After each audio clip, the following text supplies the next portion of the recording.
2008 முடிகிற போதே 2008 உங்களுக்கு 2000 ஜனவரி மாசம் பிப்ரவரி மாசத்துலயே வந்து கிளிநொச்சி வந்து நம்ம போடும். அந்த டைம்லயே வந்து உங்களுக்கு வந்து கிளிநொச்சி எப்ப விழுந்ததோ அந்த டைம்லயே நான் ஆனந்தபுரம் இன்சிடென்ட் நடக்கிறதுக்கு முன்னாடி ஆனந்தபுரமோட கன்ஃபார்ம் ஆயிடுச்சு. அது முடிஞ்சிடும். இந்த ஏப்ரல் 3வது வாரத்துல ஆனந்தபுரம் வந்து முடியுது, வீழ போகுது. ஆனந்தபுரத்துக்கு முன்னாடி கிளிநொச்சி வந்து போகுது. அந்த டைம்லயே வந்து தமிழ்நாடு அரசாங்கம் 40 எம்எல் கிளைகளை வித்ரா பண்ணினாங்கன்னா அரசாங்கம் போயிருக்கும். அப்போ அப்போ அது அந்த கவர்மெண்ட்டும் போயிருக்கும், பிளஸ் இதுவும் கவர்மெண்ட். ஆனா அதுக்கான வேலையை வந்து அதுக்கான முழு குற்றச்சாட்டு அப்ப திமுக மேல இருக்கிற குற்றச்சாட்டு இதுதான். அப்ப அந்த அந்த பழைய அந்த களங்கத்தை வந்து நீங்க போகணும்னா நீங்க இப்ப பண்ணிருக்கலாம். அந்த 5 வருஷத்துல உங்ககிட்ட ஆட்சி அதிகாரம் இருக்கும்போது நீங்க இதை பண்ணிருக்கலாம். ஆனா இத பத்தி பல கோரிக்கைகள் இதை பத்தி இது பண்ணும் போதும் இலங்கை தமிழ்நாடு அரசாங்கம் வந்து இதை பத்தி கடை கூட இல்லை. உங்களுக்கே விருப்பம் இல்லாத போது அப்ப டெல்லி என்ன இருக்கும்? சரிங்களா? அதுக்கப்புறம் இங்க ஒரு பெரிய பிரச்சனைனா ஈழ பிரச்சனையை முன்னெடுக்க வேண்டிய சில அமைப்புகள்லாம் இருக்குது இல்லையா தமிழ்நாட்டுல. இந்த அமைப்புகள் எல்லாமே திமுகவுடைய அரசாங்கத்தோடைய ஒரு அடிவரடியா போயிட்டாங்க. அந்த இதுல உண்மையாக தமிழ்நாட்டுக்குள்ள சொல்றீங்க? தமிழ்நாட்டுக்குள்ள. ஆனா இந்த இப்ப இவங்க இந்த எதிர்கட்சியா போகும்போது இந்த அமைப்புகள் எல்லாம் வந்து வேலை செய்யும், பேசும். இப்ப இந்த அமைப்புகள் எல்லாம் வேலை செய்யும், பேசும்.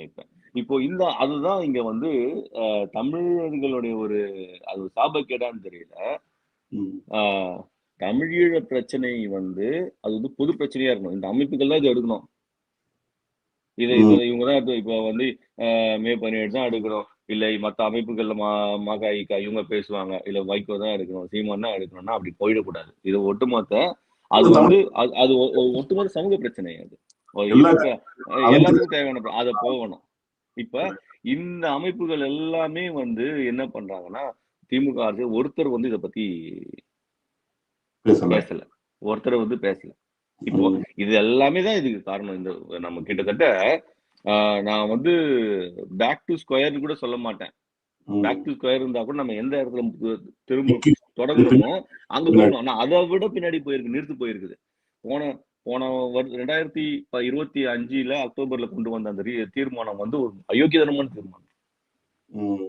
அதாவது முன்னாடியாவது வந்து ஒரு 2 பேருக்கிட்ட வந்து ஒரு வால் கிரைம் பண்ணிருக்காங்க, 2 பேர் மேல இன்வெஸ்டிகேட் பண்ணோம் அப்படின்னு இருக்கணும். இத வந்து பாத்தீங்கன்னா முழுக்க புலிகளை குற்றச்சாட்டு, புலிகளோட எக்ஸிஸ்டன்ஸ் இருக்குதா இல்ல இப்படி இதுபடி இல்ல, அவங்க குற்றச்சாட்டுகளை பண்ணி இலங்கை அரசாங்கத்தை புகழ்ந்து பேசுற மாதிரி இருக்கும்.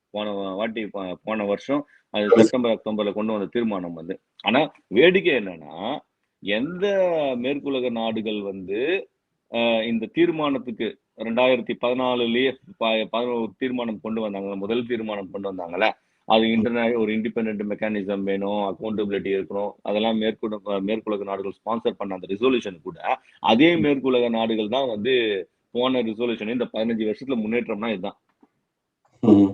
இது அதே மேற்குலக நாடுகள் இந்த மாதிரியான ஒரு ரெசல்யூஷனை கொண்டு வராங்க. ஸ்ரீலங்கா நல்லா இருக்குது, ஆகோகோ இருக்கு, புலிகள் மேலதான் விசாரிக்கணும், இந்த மாதிரியான ஒரு கொஞ்ச நாள்ல வந்து பாத்தீங்கன்னா இந்த ஆஸ்லாப் வந்து இதை இப்படியே விட்டா என்ன ஆகும்னா ஓரளவுக்கு இந்த 2021 கொண்ட ஆஸ்லாப் கடைசி தீர்மானம் இருக்குன்னு சொன்ன பாத்தீங்களா ஒரு மெக்கானிசம், அந்த மெக்கானிசமும் நலிஃபை ஆயிடும். அவ்வளவுதான். அதுக்கான பட்ஜெட் இருக்காது, ஏன்னா அதுக்கப்புறம் ரெடியூ பண்ண மாட்டாங்க, முடிஞ்சிடும், அவ்வளவுதான்.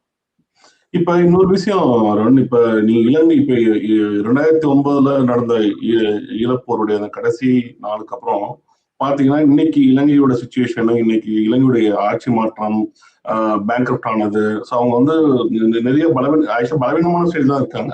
அந்த போருக்கு அப்புறம் ரியலியே வந்து அவங்க அப்படியே ஃப்ளரிஷ் ஆகி அப்படியே அந்த போராட்டம் தமிழர்களால தான், தமிழோட அந்த உள்நாட்டு சண்டைனால தான் நாங்க எங்க பொருளாதாரமே இது சொல்ற மாதிரி தான் இல்லையா? ஏன்னா அதுக்கப்புறம் அவங்க மீண்டு வரவே இல்லை. சொல்லப்போனா ரொம்ப மோசமா தான் போயிட்டாங்க இல்லையா? ஸோ ரொம்ப இலங்கை இவ்வளவு பலவீனமான இருக்க சமயத்துல கூட தமிழர்கள் வந்து இதை வந்து அடுத்த கட்டத்தை கொண்டு போக முடியாது. அது பெரிய ஒரு செட்பேக் தான் இல்லையா? இல்ல அதுதான் சொல்றேன் இல்லையா, உண்மையில பெரிய செட்பேக் தான். நம்மளுக்குள்ள ஒரு கோஆர்டினேஷன், ஒரு இன்டகிரேஷன் வேணும். இங்க வந்து என்ன பண்ணா ஒரு அமைப்பு ஒரு இது கொண்டு போனாலும் அடுத்த அமைப்பு எடுத்துக்காது, அடுத்த அமைப்பு கொண்டு போனா இன்னொரு அமைப்பு எடுத்துக்காது. இப்ப இதுதான் வந்து இங்க இருக்கிற வந்து பிரச்சனை இதுதான்.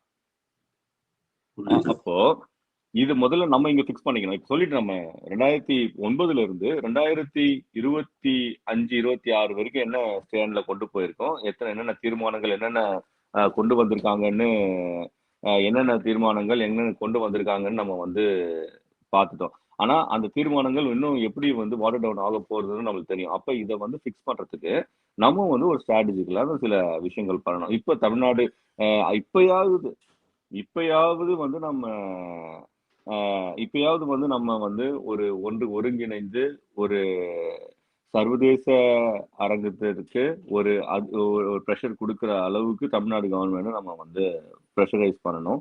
அதுக்கான லாபிங் இறங்கணும். உதாரணமா வந்து பாத்தீங்கன்னா, நம்மளுக்கு வந்து வெறுப்பு இருக்கலாம். எப்படியும் வந்து தமிழ்நாடோட முதலமைச்சரா வந்து தாவேகா வந்துருச்சுன்னு வச்சுக்கங்க. சரிங்களா? தாவேகா உடனடியா இவர் வந்த பிறகு முதல்ல இருக்கிற வாழ்த்துக்கள் செய்தி வந்து இலங்கையில இருந்து தான் வந்தது. ஆமா, கரெக்ட். ஆமா, அனுராகுமார் கிட்ட இருந்தும் வந்தது. அதுக்கப்புறம் நாமல் கிட்ட, ராஜபக்ஷ கிட்ட இருந்தது. அப்ப அவங்களுக்கு தெரியும் இது அவங்க அது வந்து ஒரு சமிஞ்சை தான். இப்ப நம்மளுக்கு இது இவர் வந்தா இவரை கொஞ்சம் நம்ம கையில வச்சுக்கணும். சரிங்களா? கொஞ்சம் பிரச்சனை வரக்கூடாதுன்னு. நீங்க தமிழ்நாட்டோட அரசியல் வந்து இலங்கையில வந்து எதிரொலிக்கும். சரிங்களா? அவன் முந்திக்கிறான். ஆனா தமிழ் அமைப்புகள் வந்து முந்தல இதுல. ஆனா ஆக்சுவலி விஜய்க்கு நீங்க பாத்தீங்கன்னா இலங்கை பிரச்சனை நடந்த சமயத்துல விஜய் கூட தனிப்பட்ட முறையில ஒரு போராட்டமா உண்ணாவிரத மாதிரி இருந்திருக்காரு இல்லையா? ஆமா, இருந்திருக்காங்க. பல தேர்தல் இப்போ இல்ல, தேர்தல் பரப்புரை கூட கிடையாது. அதுக்கு முன்னாடி அவங்க கட்சி ஸ்டார்ட் பண்றதுக்கு முன்னாடி கூட வந்து இந்த நல்ல ஞாபகம் இருக்கு. அந்த ஒரு இதுல கூட என்ன சொல்றாருன்னா, இலங்கையில ஒரு மேப்ல இலங்கையே இருக்காது, மீனவர் பிரச்சனைக்கு வந்து ஒண்ணு பேசியிருப்பா போல. அதுக்கப்புறம் இப்ப கூட வந்து ஒரு கட்சி ஆரம்பிச்ச பிறகு கூட தாயாக இருந்த அந்த தலைவனை இழந்த அந்த மக்களுக்கு நம்ம ஆதரவா இருக்குன்னு சொல்றாங்க. ஆனா இவ்வளவு பேசும்போது அப்ப தமிழ் அமைப்புகளும் அவங்க வந்து ஓரளவுக்கு பேசணும் இல்லையா, ஒரு வாழ்த்து செய்தியோ அது கூட நடக்கல. ஆனா இப்போ இனிமேல் நடக்கணும். இது அதுதான் நம்மளுடைய இது. இனி ரொம்ப இப்பதான் 1 வாரமோ 2 வாரமோ ஆயிரத்தி இவங்க பதவிக்கு வந்து இப்ப வந்து நம்ம அவங்களுடைய போய் அவங்களோட பேசி இந்த அரசாங்கத்தை, அதாவது 2013 நினைக்கிறேன், 11 13லயும் தமிழக அரசு வந்து ஒரு தீர்மானத்தை கொண்டு வந்தாங்க இல்லையா, ஒரு சர்வதேச நீதிமன்றத்துக்கு பிரச்சனை போகணும், தமிழருக்கான பொது வாக்கெடுப்பு நடக்கணும், அங்க நடந்த இனப்படுகொலை, அந்த மாதிரியான ஒரு தீர்மானத்தை இங்க கொண்டு வரணும். இது வந்து தமிழ்நாட்டை மீண்டும் விவாத பொருளாக்கணும். அதற்கான வேலைகளை வந்து அனைத்து அமைப்புகளும் ஒருங்கிணைந்து அந்த கோரிக்கையை வந்து தமிழக அரசாங்க கிட்ட கொடுக்கணும். அது மட்டும் இல்லாம, அது கொடுத்தது மட்டும் இல்லாம சர்வதேச அரங்குல நம்மளுக்கு, அதாவது சில மெக்கானிசம்ஸ் இருக்கு நம்மளுக்கு. சரிங்களா? இப்ப வந்து இது வரைக்கும் வந்து பாத்தீங்கன்னா இனப்படுகொலை நடந்துட்டு இந்த 17 வருஷத்துல ஒருத்தர் மேல கூட ஒரு நடவடிக்கை எடுக்கல. காரணம் வந்து என்ன சொன்னா, யுஎன்ஹெச்ஆர்சில இருக்கிற வரைக்கும் யுஎன்ஹெச்ஆர்சி வந்து ஒரு கோர்ட் கிடையாது, கோர்ட் ரூம் கிடையாது தண்டிக்கிறதுக்கு. அது விசாரிக்கும், ஒரு இது பண்ணும், ஒரு மெக்கானிசம் ஒண்ணு பண்ணும், ஒரு அவ்வளவுதான், அதோட இது அவ்வளவுதான். ஆனா அதுக்கப்புறம் அடுத்த ஸ்டெப்புக்கு போனாதான் உங்களுக்கு வந்து ஒரு நீதி வந்து கிடைக்கும். நீதிக்கான ஒரு மெக்கானிசம் இல்ல யுஎன்ஹெச். அதே தாண்டி மீறி வரும். நீங்க வந்து செக்யூரிட்டி கவுன்சில்ல விவாதிக்கணும் நியூயார்க்ல. பொது அசம்பிளி, ஐநா பொது சபையில வந்து அதை பத்தி பேசணும். இதை வந்து ஒரு ரெக்கமெண்டேஷன் பண்ணணும். நீங்க வந்து ஐசிஜிக்கோ நீங்க வந்து இதை கொண்டு வரணும். சரிங்களா? இப்போ இதுதான் இப்ப நீங்க இந்த சர்வதேச நெறிமுறைகள்ல அந்த ரூல் பேஸ்டு வேர்ல்டு ஆர்டர்ல என்னென்ன நடக்குது இருக்கோ அது உள்ள நீங்க டிராவல் பண்ணனா சில இது இருக்கு. ஒரு நாடு வந்து நம்மளுக்கு வந்து ஒரு நாடு அந்த நாடு நம்மளுக்கு வந்து தமிழர்கள் பிடிக்கணும். அந்த நாடுகள் ஒரு 2-3 நாடுக்கு கூட வச்சுங்களேன். இப்போ யூனிவர்சல் ஜூரிடிக்ஷன் மூலமா ஒரு கேஸ் ஃபைல் பண்ணலாம். ஆல்ரெடி சில அமைப்புகள் வந்து யூனிவர்சல் ஜூரிடிக்ஷன் மூலமா பண்ணிருக்காங்கன்னு நினைக்கிறேன், கேஸ் ஃபைல் பண்ணிருக்காங்க. அதுக்கப்புறம் இந்த ஆஸ்லாப்ல இருக்கிற மெக்கானிசம்ஸ அடுத்த ஸ்டெப்புக்கு கொண்டு போகணும். ஆஸ்லாப் கொண்டு வந்துட்டாங்க, இனப்படுகொலை நடந்திருக்குது. ஏன் 2 வருஷத்துல நீங்க இந்த ஒரு 5 வருஷத்துல வந்து பாத்தீங்கன்னா மனித புதைக்குழிகள் வந்து நிறைய கண்டெடுக்கப்பட்டிருக்குது. இதுக்கெல்லாம் ஆதாரங்கள் இருக்குது, பப்ளிக் டொமைன்லயே இருக்குது. இப்ப இதெல்லாம் வந்து பண்ணிட்டு அடுத்த கட்டமா நீங்க நவகத்துறதுக்கு ஐசிஜேல இந்த கேஸை ஃபைல் பண்றதுக்கு ஒரு நிறைய மெக்கானிசம்ஸ் இருக்கு. ஜஸ்ட் கோ ஹென்ஸ் மெக்கானிசம் பேரலாவே பண்ணலாம்.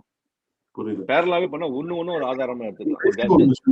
ஆக்சுவலி இது நம்ம வந்து தனிப்பட்ட அமைப்புகளோ சில அமைப்பு, நிறைய அமைப்புகள் இருக்கு, செயல்பட்டு இருக்கு இல்லையா? ஆனா எனக்கு என்ன கோரா தோணுதுன்னா, நம்ம பேசுறோம், நம்ம அமைப்புகள் செய்யறதை விட கோரா அந்த ரெஸ்பான்சிபிலிட்டி இருக்குது வந்து தமிழ்நாடு கவர்மெண்ட்டுக்கு தான் இருக்குன்னு நான் நினைக்கிறேன். அது ஏன்னா ஒரு லெகலைஸ்டு ஒரு என்டிட்டி அது இல்லையா, தமிழர்களோட பெரும்பான்மையான தமிழர்கள் வசிக்கிற ஒரு இடத்துடைய ஒரு ரெப்ரஸன்டேட்டிவ் இல்லையா, அந்த அந்த இடத்துல இது வந்து ஒரு பேசுபொருள். ஏன்னா நமக்கு தெரியும், அரசியல் தெரியும், திமுக அதிமுகவுடைய நடவடிக்கைகள், அவங்க எதற்கு இம்பார்ட்டன்ஸ் கொடுப்பாங்க, எதுக்கு இம்பார்ட்டன்ஸ் கொடுக்க மாட்டாங்கன்னு நமக்கு நல்லா தெரியும். ஆனா எனக்கு இந்த இப்ப விஜய் ஆட்சியில அதுக்கான ஏதாவது ஒரு நம்ம அதே பழைய பிரச்சனை, ஏன்னா திமுகவுக்கு அது ஒரு பிரச்சனை. ஏன்னா அது வந்து போற தடுத்து நிறுத்திருக்க முடியும், தடுத்து நிறுத்த முடியும், அந்த குற்றச்சாட்டு அவங்க இன்னைக்கு வரைக்கும் இருக்குது. அதை சரி பண்ணிக்கலாம் போன ஆட்சியில, அதையும் அவங்க செய்யல. சோ அவங்க கண்டிப்பா இதுல கவனம் செலுத்த மாட்டாங்க, அதனால தெரியுது. அதே போல ஏடிஎம்கே பார்த்தா இன்னைக்கு ஆல்மோஸ்ட் கரைஞ்சிருச்சு. ஏடிஎம்கே அப்படிதான் பார்க்க முடியாது, ஏன்னா இன்னைக்கு 2 பிளந்து கிடக்குது. அதனால அதுக்கு வலிமை கிடையாது. ஆனா இப்ப விஜய் ஆட்சி இப்ப வந்தனால இனி எதிர்காலம் எப்படி நம்ம முழுசா சொல்ல முடியாது. ஆனா இதை வந்து அவங்க ஒரு பாயிண்ட், ஒரு பெரிய இதுவா எடுக்க சான்சஸ் இருக்கா அப்படின்னு நீங்க நினைக்கிறீங்களா? அதை எடுக்கிறாங்க, எடுக்கல, அது அதை புஷ் பண்ற கட்டாயம் நம்ம கிட்ட இருக்குது. அதாவது நம்ம வந்து ஒரு முயற்சி எடுக்காம அவங்க எடுக்கிறாங்க எடுக்கலன்ற இதுக்கு அப்போ வந்து என்னன்னா,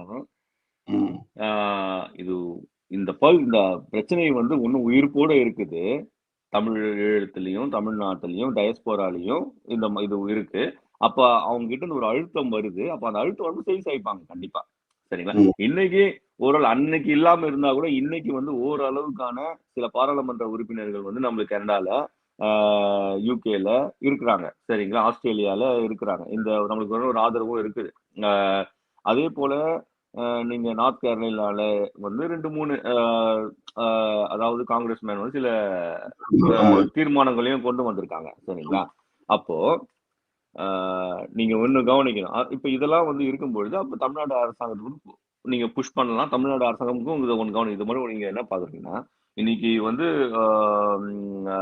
விஜய் அவர்கள் வந்து முதல்வர் ஆனதுக்கு அது எல்லா இடத்துலயும் வந்து சர்வதேச ஊடகங்கள்ல செய்தி, அல் ஜசீரால இருந்து நீங்க சைனாவுடைய ஒரு முக்கியமான ஒரு இது நிக்கி ஏஷியான்னு ஒண்ணு, ஜப்பானுடைய ஒரு பெரிய ஜேர்னல், அது அவங்க அதை போட்டிருக்காங்க.